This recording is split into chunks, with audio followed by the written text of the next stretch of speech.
What's good, YouTube? This is Cam chilling here again with another video, and I got something a little different for you guys. Hold on, y'all. I'm gonna stand up for this for a second. In case you guys don't know, this is the one I'm wearing here right now. J Love, Jordan Love.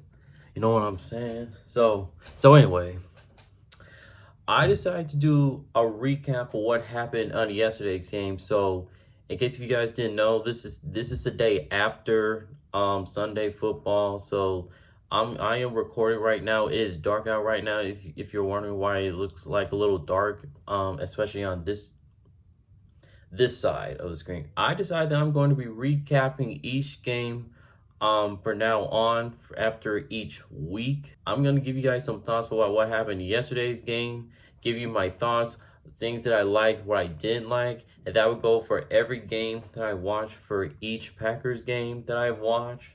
And of course, as usual, if you like my video, you can put the like on the video. You can also comment about what you think about me explaining about each Packer game that I watched. So yeah, we're going ahead and get right into it. So without further ado, let's talk about what happened in yesterday's game. Now, I'm not gonna lie. When I was watching that game, I mean, basically that whole game, it was basically like a roller coaster. Like, you look at let's start with the first half here first, which I know is probably what I did not want to talk about here because, let's be honest, it was bad. I mean, that first half of the game was very, very, very, very bad, especially our defense. Sam Darnold was literally tearing us apart. I mean, he was moving that ball down the field, throwing the ball through our throats, including Aaron Jones, which I guess I shouldn't be that surprised because he obviously wanted revenge for the Packers for getting rid of him this way. But he was running that ball all over us, and Sam Darnold was throwing that ball like crazy on us. I mean, that defense was looking very, very bad. Did Joe Barry come back on this defense? Because I thought we got rid of him. I'm just saying here, but yeah, that defense did not look good at all. Now, you can sit here and say that J. Alexander did not play in this game. Perhaps that may have played a part of it, but still, I mean, wide receivers were just getting wide open time and time again. They got this Naylor dude that he was getting open from time to time. He might be a backup wide receiver. I mean, I don't really know about this guy, but anyway, he was getting open. Jordan Addison, this was his first game back for the Vikings, by the way. I think this was his first game, I believe, that he played this season. So, yeah. And he scored that first touchdown, that first drive there for the Vikings in this game. So that was nice. He scored 2 touchdowns on us. And my God, did you see that catch Justin Jefferson made there in the end zone? I mean, I think that was Keyshawn Nixon there on coverage. I ain't gonna lie. That was a moment when they were up 28-0 at the time. I wasn't even mad about that at all. I mean, Keyshawn Nixon wasn't good coverage. It was just a better catch by Justin Jefferson. I mean, this guy, I'm telling you, this is why I believe Justin Jefferson is the best wide receiver in the NFL. Clearly. I mean, this guy is a freak of nature. I don't know if he's from Earth. Is he from Mars or something? Because this guy is a freak. This guy is a freak, man. My goodness. And then he did that gritty on us, which, man, that hurts. That really, really hurt. So, yeah, it was all Vikings throughout the first half. And then that man, Jordan Love, which is what shirt that I'm wearing here right now. J Love. He looked a little rusty there in the first half. Now, part of me was not really surprised, but it was also disappointing at the same time. I mean, that one interception he threw, the very first one, there was like 3 or 4 Vikings defenders on Christian Watson, and that ended up letting Christian Watson get injured right there. That was just a bad decision by Jordan Love. I did not love that right there. And now Christian Watson is going to be out for a number of weeks. So yeah, now he is injured once again. Prayers for him. Hopefully he can come back. Hoping for a speedy recovery at this point. The offense couldn't do anything either. As much as we can blame the defense, the offense couldn't do much of anything. I mean, the only points that they scored in the first half was the moment at the end of the first half where this punt returner for the Vikings dropped the ball and it allowed Bo Mountain to score for a touchdown. But in fact, it was actually wiped away because there was a new rule um, that happened in the sport, which I did not really know about. I mean, I didn't know that there was even a rule change during the NFL, so that was new to me. But the touchdown was actually to Jaden Reed after that touchdown was called back. So that was a very good throw right there. At least that could give some momentum right there. But then the third quarter happened and still couldn't get things going much in the third quarter either. And I like the fact that we were going for it on fourth down each time because of the number of points that we were going down by. But then again, couldn't come up with the points. Now, we'll get to the kicker here in a second, a little later in this video, because here we go again. But after that bad first half for the team overall, at least they made some adjustments. At least defensively they did. Still wasn't great, but at least they definitely did their part. Bro, this man, Xavier McKinney, man, this guy is going to make the Pro Bowl after this season. 4 straight games with an interception. This guy has been immaculate, man. I mean, I remember the time that the Packers picked up this guy. I loved it. And this guy continued to show why he's the best free safety in the NFL. He's number 1 right now. Best free safety in the NFL is Xavier McKinney. Bucket. They did a much better job in the second half than they did in the first half, only allowing 3 points in the second half overall. But the pass rush was not there at all. Almost got to touch on that. I mean, there was like no pressure at all on Sam Darnold throughout the first half. I mean, he had all day to throw that ball. And they were coming off of having 8 sacks before the Vikings game. They had 8 sacks against the Tennessee Titans. There was like little to no pass rush against the Minnesota Vikings. So that's kind of concerning to me a little bit. I'm a little disappointed with the pass rush there, which I thought was going to be there for this week, and it just didn't.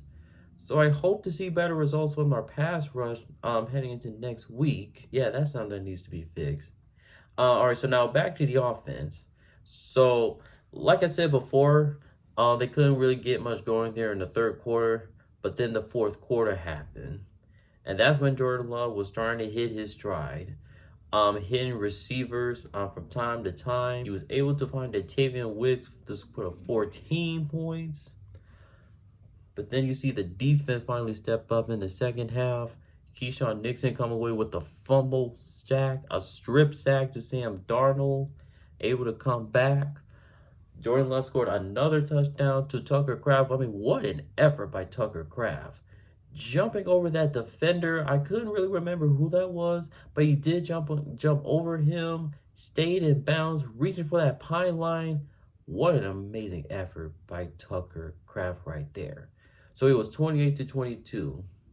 So that's when the Vikings was like, okay, what's going on now? We can't keep stalling around like this because the Packers are coming back. It's time for us to get going. Like, we gotta get things rolling.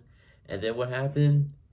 They started moving the ball. They did come away with 3 points, which, again, kudos for the Packers defense for stepping up for that. But yeah, even though Jordan Love was throwing those touchdown passes, he was still throwing so risky interceptions. I kind of expected him to be a little rusty there, but man, those plays did not look good, especially that last one. Now, I understand that Harrison Smith was all up in his face during that one time that he was blitzing Jordan Love, but man, that's like a hero ball right there.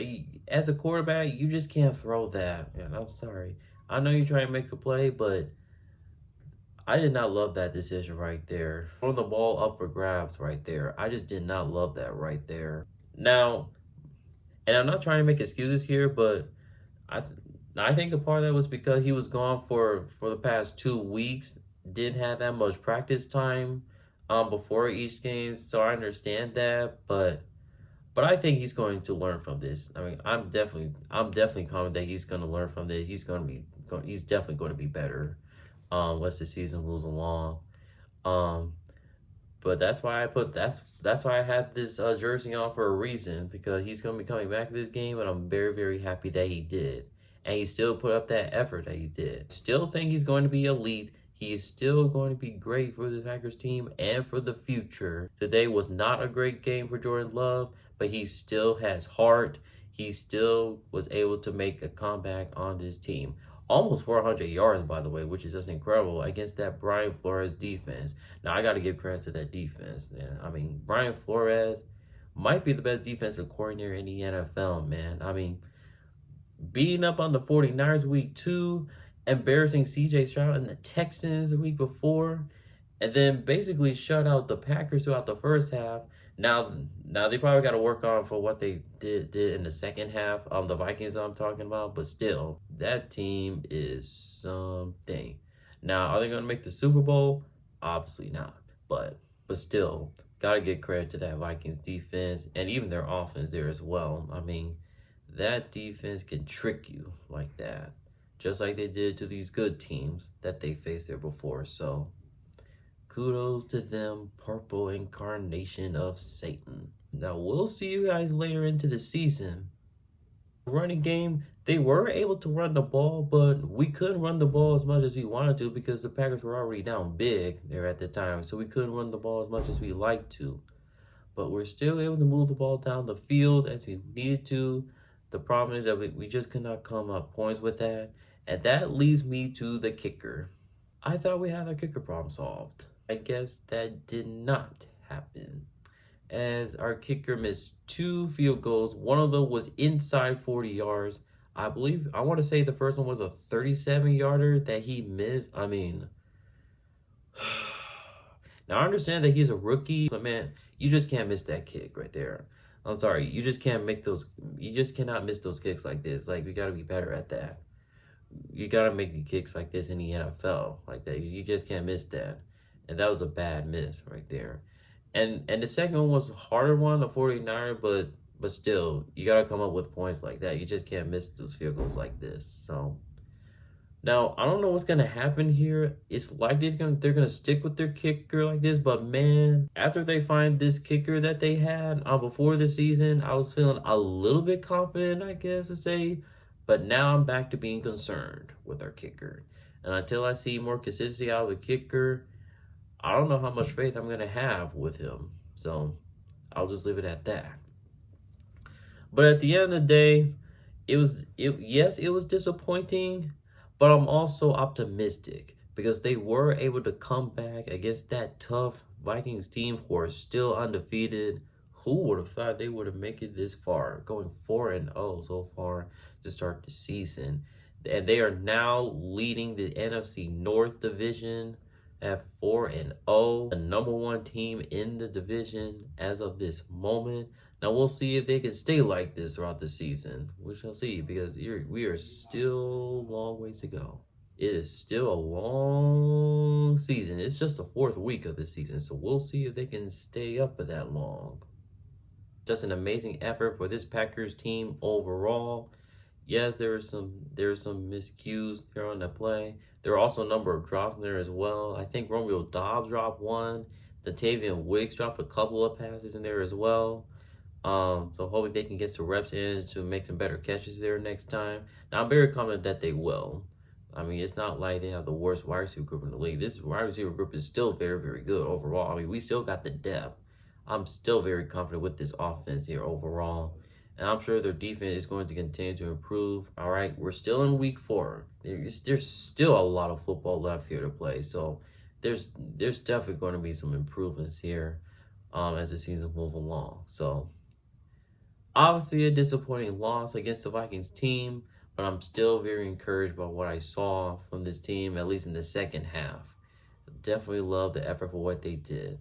So now we're going to be going on the road against the LA Rams, an injured LA Rams team. Perhaps this is a get-right game here for this Packers team, and we'll see what happens when we face the LA Rams. So hopefully we'll get back in the win column, and then we'll see the Packers be good once again. So there you go. This is my recap for the Vikings-Packers game from yesterday. What are your thoughts about this game from yesterday? You can put your comments down below. I would love to know. If you enjoyed this video, make sure to like, comment, and also please subscribe. And until next time, this is Cam Chillin', and I am signing off. Peace.